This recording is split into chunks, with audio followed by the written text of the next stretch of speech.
Hello, people of the world.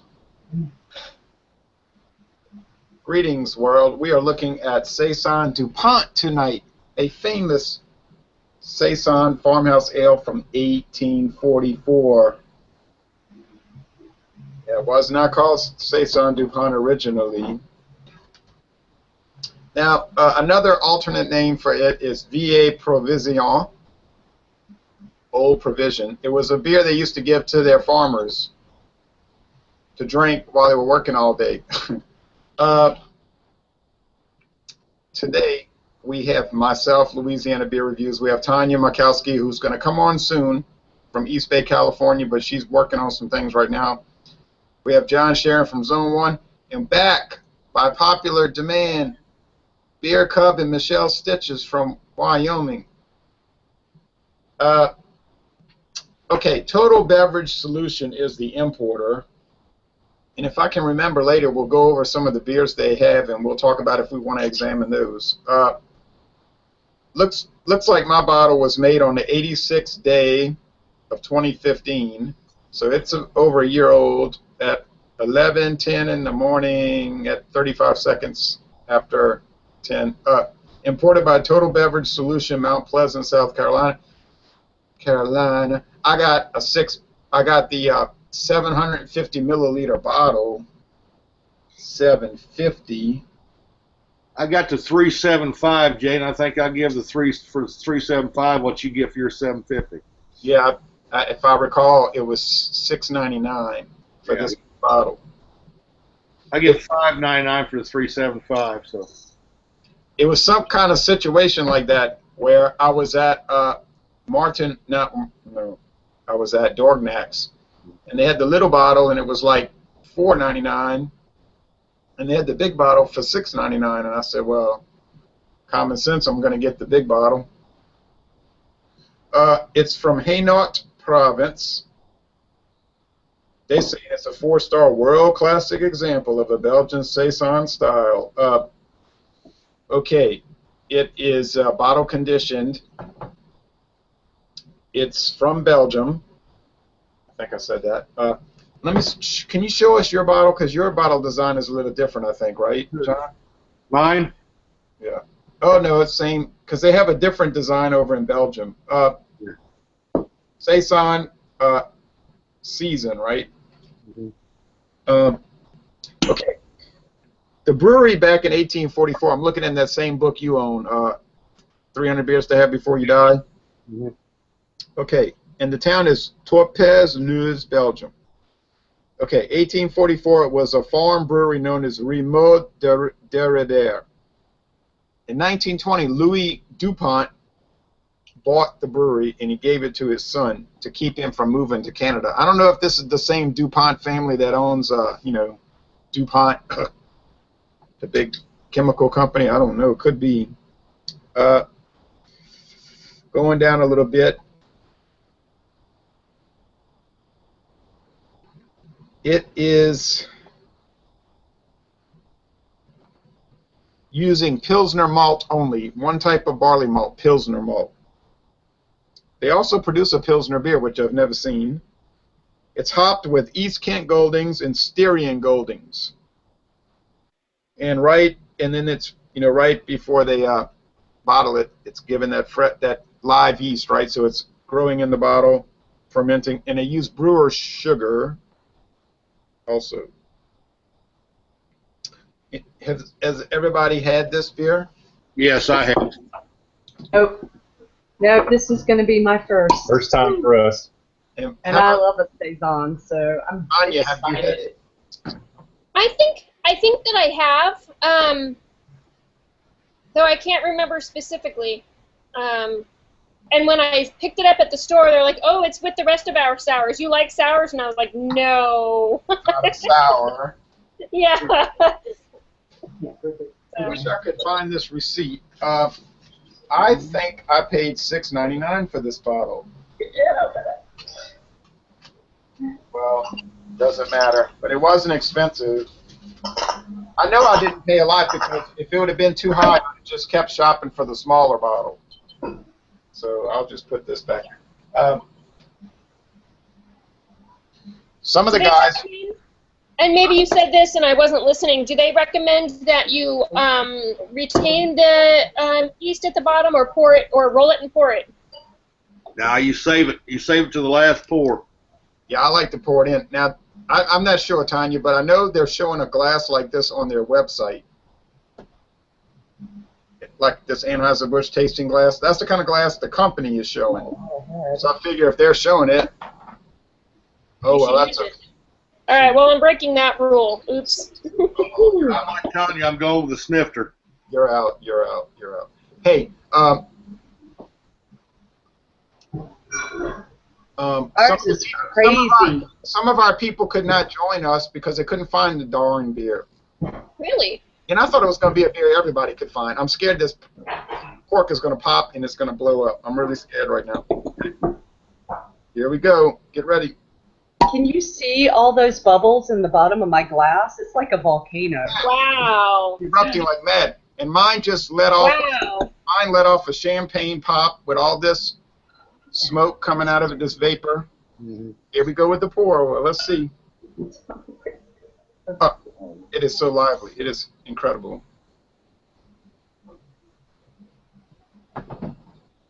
Mine's pretty bubbly too, but not like yours. That is so bubbly. Like, you do have a little volcano in there. Look, look at the head. It's going to overflow. It wasn't even near the top when I started, and it's just getting bigger and bigger. And what you're going to notice is Did that you head, pour out of 2 different bottles?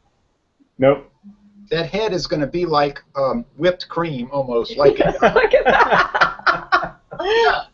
Yep. That's how.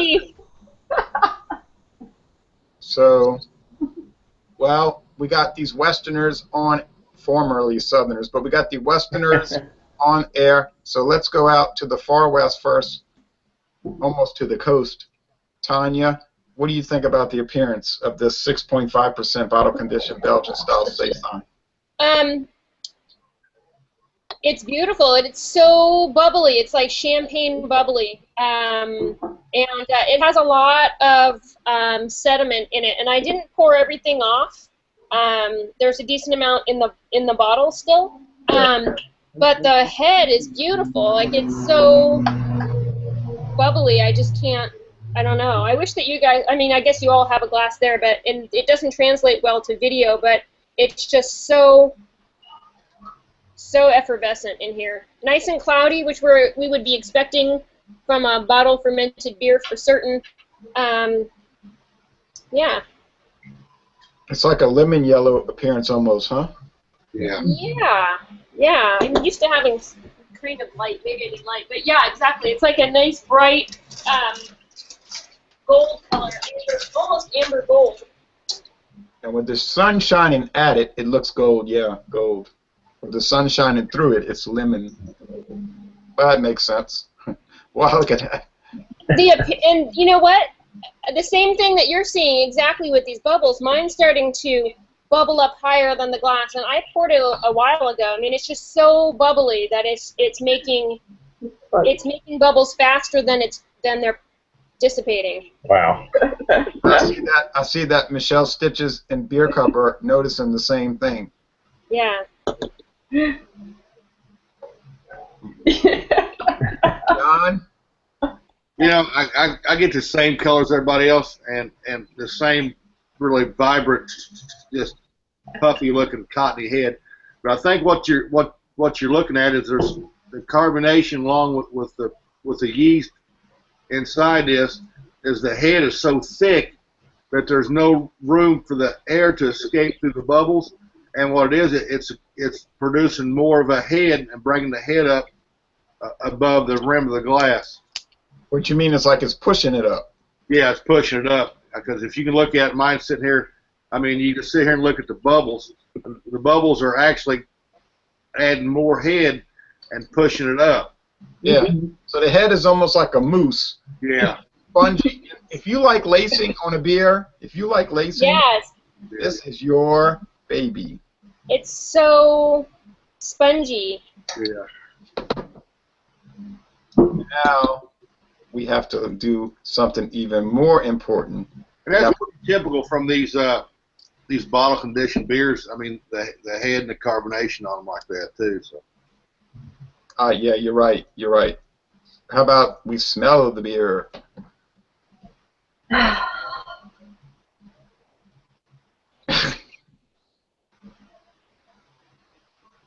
I have a feeling that a lot of the people that are going to do this examination may not necessarily want to do next week's examination. I just don't think it's going to. Maybe next week is a mistake, but I'm still going. Be an interesting side-by-side taste. Oh, would it? Would it?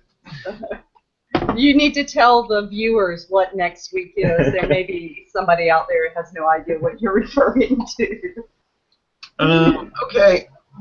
I already set the page up. It's a Michelob Ultra Lime Cactus. And actually, the official name of the beer is Michelob Ultra Fruit Lime Cactus. It's odd that it has two names, but that'll be well, different. I'm really gonna have to search that one because I have never seen that one before in my life. So. Oh, I guarantee they'll have a locator too, and it should be accurate. We'll work on that this week coming up. I can get it for $7.29 a 6-pack right over here. I can almost see the store from my house. Mm-hmm. It's called Walmart. Well, let's get the aroma test going. Michelle Stitches and Beer Cub. It smells like a saison. Yeah. Yeah, pretty pungent. Yeast is really dominant. It's lovely. Yeah, it smells great if you like these styles. I like these styles, Yeah, so it's a happy place for me. So. It's got a lot of character. It's got a lot of character, huh? Yeah, if you don't like the funky yeast, you probably hate this beer. Right. What do you think, Tanya? I agree with the funky yeast comment. You know, it has a Belgian yeast to me has a very specific aroma, and it's kind of spicy but bready at the same time.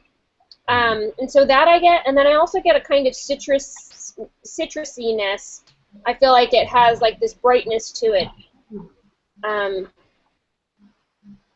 then some malts down in there. A little bit of earthiness. Okay. And don't forget, this beer was not called Saison Dupont until that family bought it 96 years ago. It was a different. It was the same beer. They said they kept the recipe. They just changed the name because they took it over. But I don't think there's too many people around saying, I remember before they bought it out. It used to taste better. They ruined it. I don't think there's anybody that can remember when it was different. Jay, I was reading an article about this, and one of the founders of Ommegang Brewery, we're all pretty familiar with them. Oh, yeah. She used to be the importer of this beer before, and she said that when it comes to saisons, I think it's the most imitated beer in the United States at the moment. If you're interested in saisons, you really can't do better than to begin with Saison Dupont to understand what the style means to people. And then later on, the article talks about how funk works. Also, this was sort of their model. So there seem to be a lot of breweries and people who this is kind of their standard for a saison, where the starting point. And then they can go do funky stuff if they want to, but So it's the prototype. It's the prototype. Yeah. So if somebody out there watching hasn't tried a saison, this might be a really good one to get an idea of what a saison is. I'm glad you mentioned that. Now, Tanya, so you're also talking about the spiciness and the breadiness, the citrus a little bit. What about you, John? Well, I think it's definitely got that big funky yeast that bottle conditioning. I think you definitely get a little bit of the citrusy notes that she's talking about, but I also believe you get a hint of some spice, maybe a little bit of wheat in it. But overall, I mean, I've had this beer a few times, and I don't think, like Michelle, I mean, you're never going to go wrong with this. And if you want to try what a real saison is, you need to definitely get on board and get this one right here because this is a phenomenal saison. Yeah. And I'm gonna stand up a little bit, because I got tired of sitting. If you Advertising your T-shirt, Jay? no, I really wasn't on purpose, but I did get the T-shirt. But here it is. Thank you, Schlitz, for sending this to me in 2009. Not to mention the cases and cases of beer that you bought for me to give out to people. We could drink it too, but the deal was we had to drink it at a sporting event or something like that and give people free beer to drink. Now, I don't think that increased their sales, but the games had fun drinking it for free. Okay, now, and if Saison Dupont wants to do that program, I will help them. Amen. They can have my address. That might be a wild tailgate if you gave out a bunch of this. I think you're right. I think, it's like you're saying, it's like a spiced white bread, though. It's not a dark bread. It's like a white bread with like you would have like a pale beige or a tan top on it. Like the crust would be very light, and it's spiced, but it's like, like I don't want to say coriander. I want to say, like you were talking about, like this funkiness, this old closet, or some old Yum yum. some old barn. Cardamom even. Yeah. What kind of hops did you say was in it? Because there's definitely a bitterness on the back of my tongue that is reminiscent of some sort of maybe orange or grapefruit peel or oil. Yeah. You know what and it's not real strong. It's just that finish. Yeah, East Kent Goldings and Styrian Goldings. It's like almost like there's like all of this is approximations, okay? None of this is like accurate, but it's almost like a white pepper. Or maybe grains of paradise. They don't add any of that. They add sugar, okay? Brewer's sugar, which I guess you cannot go to the grocery store and buy brewer's sugar. Oh, you got to order it offline. Huh? You can order it? Brewer's sugar offline. It's just corn sugar. Oh. Yeah. Well, that makes sense. I got about 10 pounds of brewer's sugar over here if you want to see it. So. Oh, you do? Well, any last comments on the aroma? Because everybody's already tasting it, including me. Oh, are we supposed to be talking about the aroma? Sorry. Now, okay, so the taste, let's go back to California and then to Wyoming. Taste-wise, this beer is the reason that I decided that I like this style. I have more to say about that later, but it's such a nice, bright beer. Interestingly, I think that the spiciness that I get from the yeast is really very cool. And I feel like Belgian yeast is usually very, I guess not cliche, but it has a very distinct flavor to it, and this has the hint of that flavor, but it's not like the only characteristic about it, I think. I don't know that makes sense. It does. It does. It's effervescent and bright. It hints at citrus. It hints at spice, like you said, pepper earlier. It has this nice breadiness to it, then all of that gets cleaned up really nicely from this like bitter finish that kind of comes through and completes the entire package. It's one of those beers that I enjoy because it has this flavor roller coaster that takes you all the way through this whole journey of flavor. It's just a great beer. Yeah, you're right. It is kind of bitter at the end. I was thinking maybe it's a good gateway beer for people getting into craft beer, but I don't know. This is definitely not a gateway beer. We're used to it, but I think a lot of people, they'd say, what is this? I don't want to drink this. It's nasty. All right. Yeah, I think Belgian yeast is a little funky for the American palate, and it takes some baby footsteps in. And some of these craft breweries that are doing Belgian style beers, I think, are probably the better gateway into this style. But that's the more about this thing later that I mentioned earlier. So. Yeah. Okay. Don't forget. We'll try to remember that. Yes. Yeah. Sort of. Those. I know the ones you're talking about already, and they're sort of like more. They would fit America's corporate palate. Right. Fat Tire does it. Yeah. Maybe even. Anyway, there's a bunch of them out there that are Belgian style ales that I think are Americanized. I don't know if it's the water or what they're changing, because I'm pretty sure that they would stick to the yeast and to the grains, but it's not the same. Like, it's just very distinct flavor and smell of Belgian beer that I haven't ever found a parallel to in knockoff styles. No. Neither me. Except for the one I made. Except the one you made. I haven't either. What do you think about the flavor of Michelle and Beer Cub? I think Tanya did a great job of summing up a lot of the flavor. I think the thing that really, in addition, jumps out to me is the mouthfeel on this beer is, to me, kind of unique of anything I've tried. It's very, very dry. To me, it's more dry than champagnes that I've had. And kind of astringent on my tongue. I'm wondering if this beer would be really good to pair with like some good strong cheese or something, because it almost cleanses your palate as it goes through. Well, we'll talk about that now that you brought that up. Yeah. That's a good thought. Now I want cheese.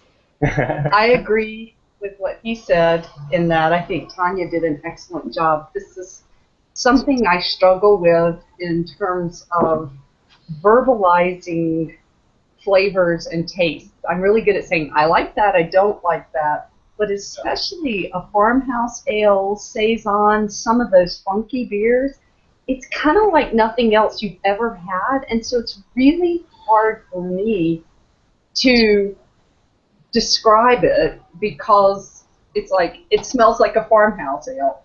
So, but that's a unique smell if you've never smelled that. You know, some people use horse blanket or wet tennis shoes or whatever, and that all kind of sounds ooh, but it's like, it's that, but in a good way. So I think funk is the best word, but, you know, even that has bad connotations to people. Yeah. But, you know, I just know I like it, and the more I drink it, the more I like it. So, you know, and I think this beer does it well. And I can see now why people sort of call it the benchmark. I've had funkier ones. I've had ones that have done weird flavor profiles or played with it, but I could see how this is kind of a standard that you branch off from. So. I opened up the question and answer in case audience members want to do that. I do that often, but nobody ever does. All right. Or, well, sometimes they do. I like what you said, and I like what Tanya said, and I'll talk real fast and then let John talk. You just said something about cheese, Beer Cup. Well, did you know that a few years ago, I mean, it could have been 20 years, but, you know, not too long ago, but this company bought a cheese company. And now they make Saison Dupont cheese. I have seen that before. And on their website, they talk all about how this beer should be paired with cheeses and different types of fish and poultry.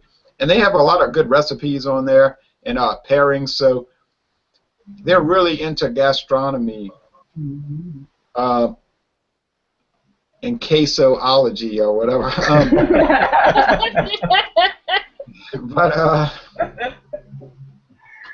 Wow, that is a incredible amount of lacing on this glass.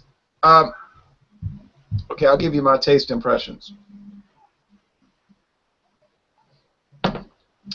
This beer is so exciting. It's got the bread, like I talked about, the white spiced bread, the white pepper, maybe grains of paradise, maybe cinnamon, maybe some big red gum. It's got the hop bitterness, that is not necessarily low. So I don't know what the IBU is on this beer, but I have a feeling it's not a low IBU. It's got appropriate bitterness. Now they have that sugar, that brewer's sugar, so you don't want it to be too sweet. It's not too sweet. It has sweetness, but it's not too sweet. So if you want a semi-sweet, fairly bitter, funky, peppery, spicy, slightly fruity, quite flavorful beer with a high, almost heavy body, high, medium, almost heavy body, with a fairly crisp, easy going finish. This is what they used to give to farm workers to drink all day. I would have been so happy at that farm. They probably had a lot of farm accidents, though. But that's why they showed the tablecloth on the label. You know, it's like a tablecloth because it's like it's a dinner time beer. You have it with your dinner, and I can imagine it would taste so good with it. So if you want a beer like that, a great beer, this might work for you. That's my opinion of it. John? Well, I think everybody pretty well summed it up pretty good on their tasting notes. I mean, to me, the best part of this beer, to me, is when it's just almost done. You've got about a quarter glass left, and you can pour the funk from the bottom in it, because that way you get all the taste of the saison, the farmhouse, the yeast, and everything in it. Yeah. I don't. This is not one of those beers where you want to drink ice cold. You want to drink it almost just maybe a little bit above room temperature, because I think that's where you're going to get the adequate amount of the farmhouse and the saison, the yeast, and the other the hops in this. Because I mean, this is just this is a testament to what the saison is right here. It's phenomenal. And going back a little bit to what was said earlier about the American saison compared to this saison is you know, there's a lot of companies here and a lot of craft breweries making these beers over here, but I think what you got compared to this and other Belgian saisons is you got the yeast strain of a beer like this that you're not going to get here in the United States, because they've got this yeast strain they've had for how many years. I mean, picking it off and putting it back in this beer, where a lot of these over here is just kind of imitation saisons that don't have the same amount of bottle conditioning. The water's different over there. The whole temperature with humidity is different over there than what we have. I mean, there's just a lot of conditions over there that's different from here that makes these beers a whole lot better. Right. Okay, now this, you're right. I can't disagree with anybody, and it's starting to kick in too, by the way, but I won't explain what that means. But you know, we talk about the malt liquor videos. This is 6.5%, so I have label out. I can tap I haven't seen any of those guys with a bandana on their face. I haven't seen any of those guys chug this. I want to see them chug this. But well, you couldn't chug that. You burp a lot. Yeah. Hardcore. I mean, if you're a hardcore guy. Anyway, back to planet Earth. To me, I'm going to take. Well, I'm not going to, because Tanya has a little talk to do about this. I would say another good one, but it doesn't really match up to this. Is the you know, there's one called it's called Saison. Who does that? It comes in those tall cans also, and those cans, it comes in bottles and cans. It's made by who is that makes that? It's called Saison. Saint-Fouillin. You know that one, Saint-Fouillin, Saison? Never even seen a saison in a can, no. Yeah, it's called Saint-Fouillin. I would recommend that one, although it's not as good as this, I don't guess, but it's pretty good. Saint-Fouillin. All right, Michelle, And Bianca, what are your final thoughts? Would you recommend this? Like, do you think it deserves to be in this book, 300 Beers to Try Before You Die? Heck yes. Heck yes. Yeah, Yes. no doubt. It's pretty much world class for the style. I think unless you just don't like the style, I think you would enjoy this beer. And I was going to say, Prairie Artisan Ales does some nice Saison style. Also, Funkworks out in Colorado does. I'm just getting ready to bring that up. Said I've had some of theirs, and they're pretty good. So, but nothing's gonna match this. But Yeah. they're close. I like their straight up one the best. They do some where they do like high hop or like seems like there was one I had that was almost like a cross between a Saison and an IPA, which was interesting. Like, I just like the style so much, I don't really want to mess with it. I just want a really good farmhouse ale. Yeah. Yeah, no joke. Two enthusiastic thumbs up. Well, one's on my glass, but it's up there. They love it, and they would buy it again. Tanya, would you get it again? I mean. Yeah, definitely. Yes, definitely.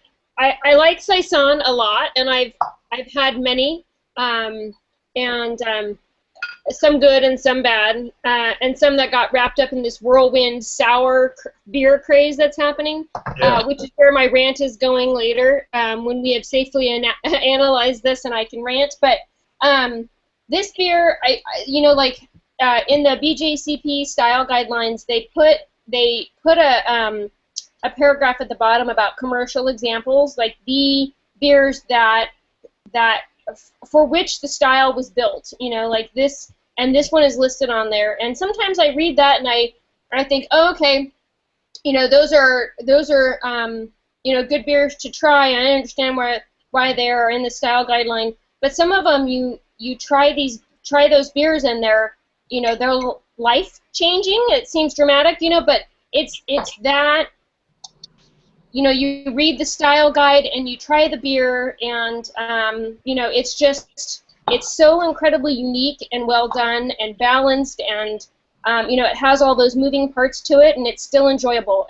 So I love it. I think it's a great beer, and as a matter of fact, I recommend it often to people when they're looking for something new and interesting that they've never tried. Awesome, John. What about you? Would I buy this again? Yes, I would, and I have bought it again, and I will buy it again. I think it's an interesting beer to introduce people to. I don't think you're ever going to go wrong. I walk into my local beer store that I sent you the link to the other day, but it's a shame because I think a lot of these beers like this are overlooked by craft beer people here in the United States. And I was reading an article the other day about the up-and-coming rise now of Belgian-style beers, which a lot more people is jumping on board with, and I hope they do, because I like. Sorry, Tanya, I like sours, I like these saisons, I like a lot of beers like that, and I've been finding myself buying more beers like this from overseas, from Belgium, from Germany, and from some of these other places, Czech Republic, more than I have craft beers here lately for some reason. Well, I don't understand why somebody would overlook this beer. I don't get that. Yeah, but I mean, old-fashioned. What's wrong? It's too old-fashioned. It's too grandpa. What now? It may be, but I mean, the craft beer industry here is now getting so fruitified with. It's almost like they're putting every vegetable out of the garden in one, trying to sell it to you. Yeah. Well, I think that's why I'm trending more. I also think upbeat. This beer is a classy beer. Like if you wanted to have like you buy a nice bottle of wine to bring to somebody's house, or to woo somebody, you're going to serve this nice dinner with this nice bottle of wine. I think Saison Dupont is the beer equivalent of that. Oh, I do too, 100%. I mean, it would be a nice, if you had a nice date night, you was going to grill out some good food, this would be a good date night beer with your wife or whatever. So. And at a much more affordable price point. Yeah, it's very a good bottle of wine or champagne. Yeah. Good point. Yeah. Ever the cheapskate here. Yeah, I agree with all of that, and obviously I would buy it again, and I know I will. And I want to try. I've had that dry hopped, and that was really good. I didn't find it was like real different though, but it was good. There's a dry hop version of this. Yeah. I didn't see where it was particularly different. Now, Tanya is about to go off on the internet, so we are gonna give the floor to Tanya because she is about to go off. Yeah, let me sit down for this.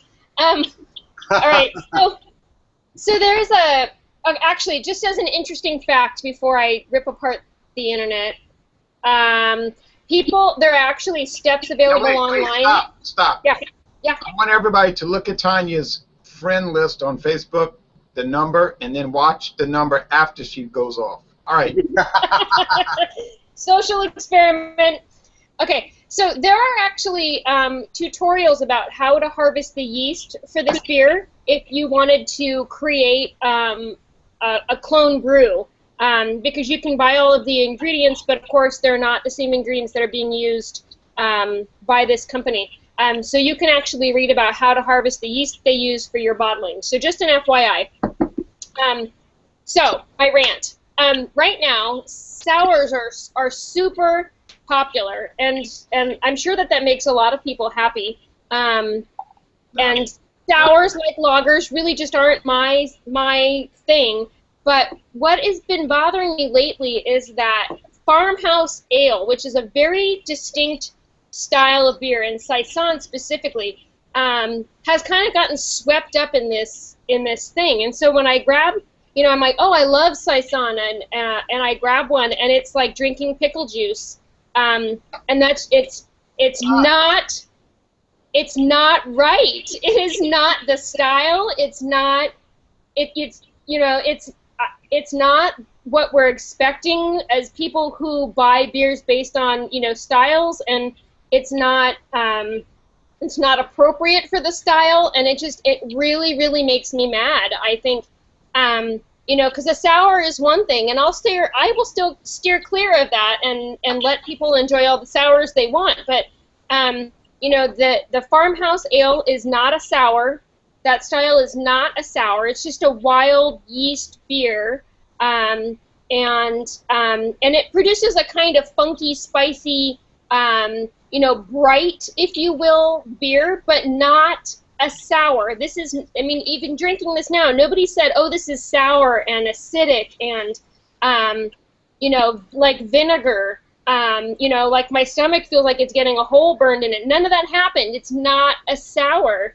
And so now all of these, I feel like it's confusing to people. And I went to a very reputable beer place yesterday to pick this up, and I missed it because I was thinking of Duvel's bottle when I was scanning the thing, and so I went and asked people where this beer was, because I was in the Belgian beer section, and he's like, oh yeah, it's here with the other sours. You like sours? And I was like, no!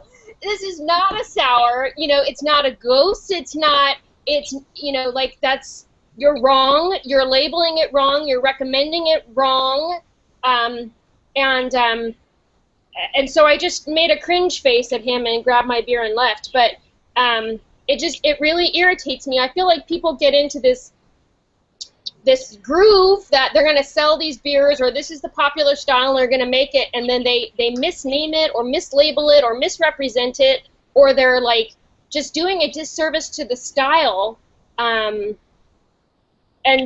people have gotten on my case, not directly, but gotten on my case about being too much of a style stickler. But there are these distinct styles, because then you can pick beers based on what you like, or what you're in the mood for, or trying something new, and I think it's a disservice for people to be confusing a Saison or a farmhouse ale with a sour. Whoa, I have no problem with style guidelines, because if I went to a Led Zeppelin concert and they started playing Dancing Queen, a lot of people at that concert would have a problem. Yeah! Okay? You'd be like, what is going on here? Like, this is not my groove. So, I like Dancing Queen. I like Dancing Queen. I have ABBA Gold in my collection, obviously. But if I go see ABBA, I don't want to hear Black Dog. And if I go to Led Zeppelin, I don't want to hear Dancing Queen or Super Trooper. So right there's that one little word right there, Tanya. Saison. It doesn't say. It does not say sour. Right, exactly, and it does say farmhouse ale down here, you know, which is which people interpret as a sour. I've had anyway. I've had some beers that I reviewed, and I just said some nasty things about them because they were supposed to be a saison, and it might as well have been a Flanders red ale, or you know, and it's not. I don't know.